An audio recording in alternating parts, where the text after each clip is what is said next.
बिस्मिल्लाहिर्रहमानिर्रहीम। हम बात कर रहे हैं foreign body in the air. ये एनटी का पहला लेक्चर है हमारा इस यूट्यूब चैनल पे। इसके आगे हम कंटिन्यू रखेंगे बाकी लेक्चर्स को भी। इससे पहले हमने पैथोलॉजी और स्पेशल पैथोलॉजी और आई के लेक्चर्स अपलोड किए हैं और वो भी आगे कंटिन्यू रखेंगे। और एनटी का ये पहला लेक्चर है foreign body in the air. देखिए, foreign body in the air से मुराद ये है कि आपके कान के अंदर कोई चीज़ गई है और वो उधर फंस गई है। कोई भी चीज़ हो सकती, लाइक ये है कि हम कहें कि कोई मक्की का दाना जो है वो आपके कान के अंदर गया है, या आप किसी चीज़ से तीली से जो है वो कान खुजा रहे थे तो तीली जो है वो टूट के जो है माचिस की तीली जो है वो टूट के आपके कान के अंदर फंस गई है।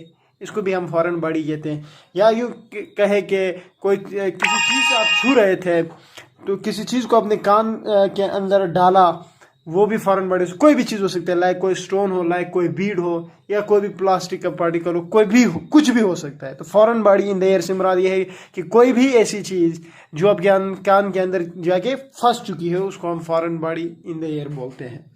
अब अमूमन दो तरह की फॉरेन बॉडी हो सकती है जो कि एयर में जाके फंस सकती है, जो कि एयर में जाती है। एक को हम इसको जब डिवाइड करते हैं तो दो कैटेगरीज में करते हैं। एक को हम लिविंग फॉरेन बॉडीज बोलते हैं, दूसरे को हम नॉन लिविंग फॉरेन बॉडीज बोलते हैं। नॉन लिविंग जैसे मैंने अभी बताया, कोई स्टोन हो गया, कोई भी चीज़ लाइक तिली टूट के अंदर फंस गई, जैसे कि मैंने एग्जांपल दी। मजीद अच्छी तरह बता दूं तो कोई प्लास्टिक का जो पार्टिकल है या रबर वगैरह जो है वो कान के अंदर फंस चुका है, कोई स्टोन जो है वो फंस चुका है, बीड है या बटन है, जो भी चीज़ है, या सीड है, ये सारे नॉन लिविंग में आती है। ठीक है, लिखने की ये ज़रूरत नहीं है। इसकी जो मेन चीज़ जो लिखने वाली है वो मैं अभी आपको आगे कर लूँगा, लेकिन ये बताने वाली चीज़ है कि नॉन लिविंग में क्या हो सकती है। लेकिन हाँ, लिविंग ये थोड़ा सा डिफरेंट है कि लिविंग में क्या कुछ हो सकता है जो कान में जाके फंस सकता है। तो बेस्ट एग्जांपल है इंसेक्ट्स जो है, लाइक मॉस्किटो जो है वो बहुत बड़ी एग्जांपल है।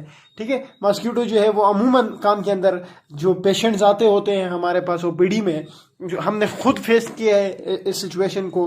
पेशेंट आए थे तो उन्होंने हिस्ट्री दी थी कि फॉरेन बॉडी गई है। जब हमने उसके ऊपर काम किया और देखा तो हमें इंसेक्ट मिला। तो इंसेक्ट जो है जो नॉर्मली जो कान के अंदर फंस सकता है वो मॉस्किटोज है, कॉकरोच वगैरह, बहुत सारे कोई भी इंसेक्ट हो सकता है जो आसानी के साथ कान के अंदर जा सके, लेकिन मॉस्किटोज जो है वो बहुत ही कॉमन है। अब इसको रिमूव कैसे करेंगे, अब उस पेशेंट को ट्रीट कैसे करोगे, ये भी एक पॉइंट है। लेकिन इससे पहले पेशेंट कैसे प्रेजेंट करेगा आपके पास, तो सबसे पहले जो पेशेंट आते हैं वो हिस्ट्री देते हैं आपको फॉरेन बॉडी की।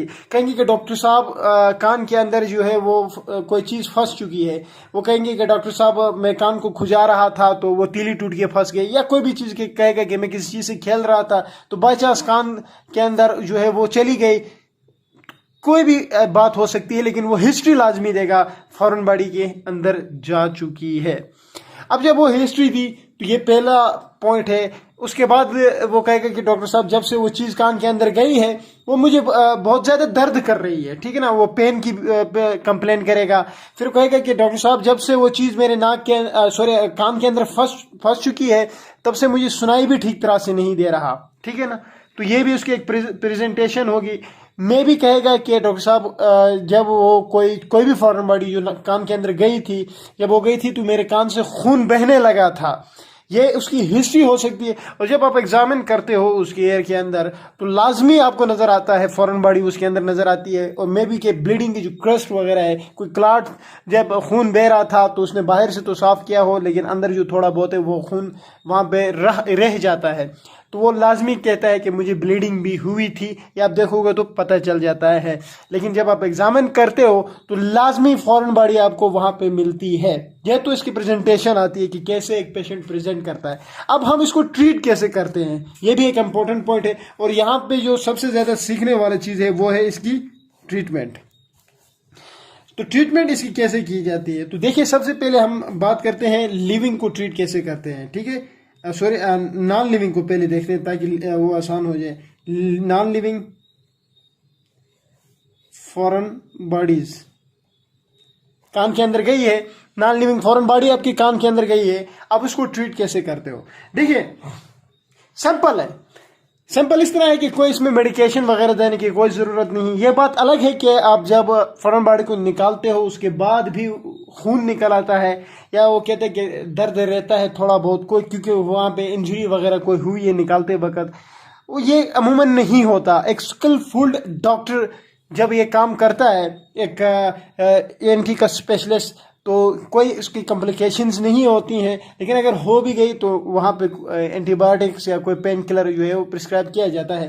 लेकिन मेन चीज़ इसको रिमूव करना है। ये मेन पहला आपका जो गोल है वो इसको रिमूव करना। Remove non living foreign body को रिमूव किया जाता है। सबसे पहले जो मेथड है दैट इज फोर्सिप्स से। नॉर्मल जो फोर्सिप अमूमन जो इमरजेंसी रूम्स में या OPD में एक ENT डॉक्टर के पास होता है, सबसे पहले तो फोर्सिप से आप उसको रिमूव करोगे, ठीक है ना। ये तो पहला तरीका है। उसके बाद सक्शन, ये दूसरा तरीका है, ठीक है। तीसरा तरीका है सिरिंजिंग। देखिए फोर्सेप्स से कैसे किया जाता है, सक्शन कैसे की जाती है, सिरिंजिंग कैसे की जाती है, ये एक बहुत बड़ा डिटेल वाला पॉइंट जो है वो मामला है। ये अगर हो सका तो हम आगे किसी वीडियो में इसके बारे में बताएंगे। लेकिन बेहतर ये होगा कि आप YouTube पे चले जाए, वहाँ पे जाके देखें कि कैसे सक्शन की जाती है, सिरिंजिंग कैसे की जाती है। यहाँ पे इतना समझना ज़रूरी है कि कौन कौन से तरीके होते हैं जिससे किया जाता है। तो फोर्सिप, सक्शन, सिरिंजिंग। उसके बाद अगर याद रहे सक्शन उस वक्त की जाती है कोई जब स्मॉल फॉरेन बॉडी है, ठीक है ना, कोई भी स्मॉल फॉरेन बॉडी है तब सक्शन की जाती है। उसके बाद चौथा जो पॉइंट है, जो चीज़ आ जाती है दैट इज रिंग प्रॉब। ये इंपॉर्टेंट है। रिंग प्रॉब जो है ये उस वक्त किया जाता है जब जो फॉरेन बॉडी जिस बंदे के अंदर गई, जिस बंदे के कान के अंदर गई है वो इर्रेगुलर है, राउंड है और स्मूथ है। तो कब करेंगे? जब जो फॉरेन बॉडी है वो राउंड और स्मूथ है। एक आती है क्रोकोडाइल,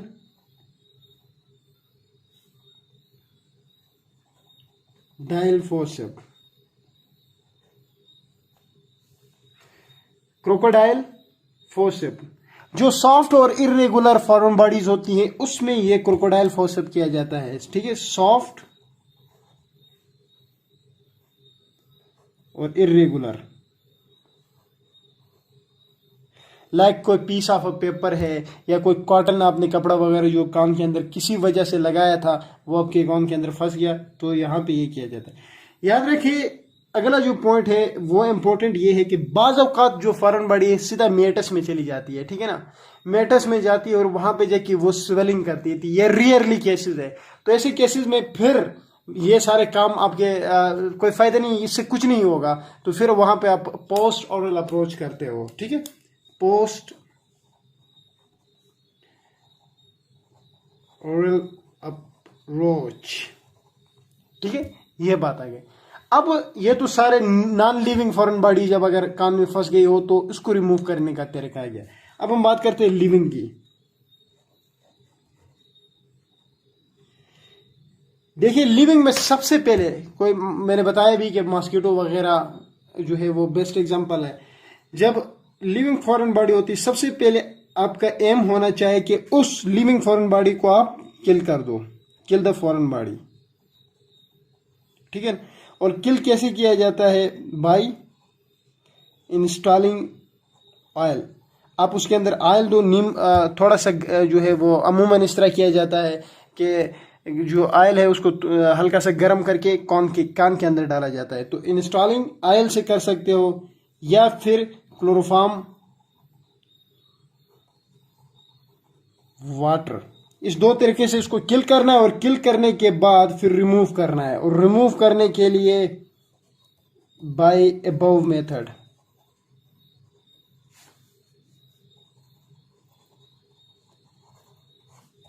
ठीक है। पहले इसको किल करो ऑयल डाल के या क्लोरोफॉर्म वाटर से, फिर आप उसको रिमूव करो इन मेथड से। पहले उसको किल कर दोगे तो फिर इन्हीं मेथड में से आप कोई भी अप्लाई करके उसको रिमूव करेंगे। That's all about foreign body in the air. Thank you.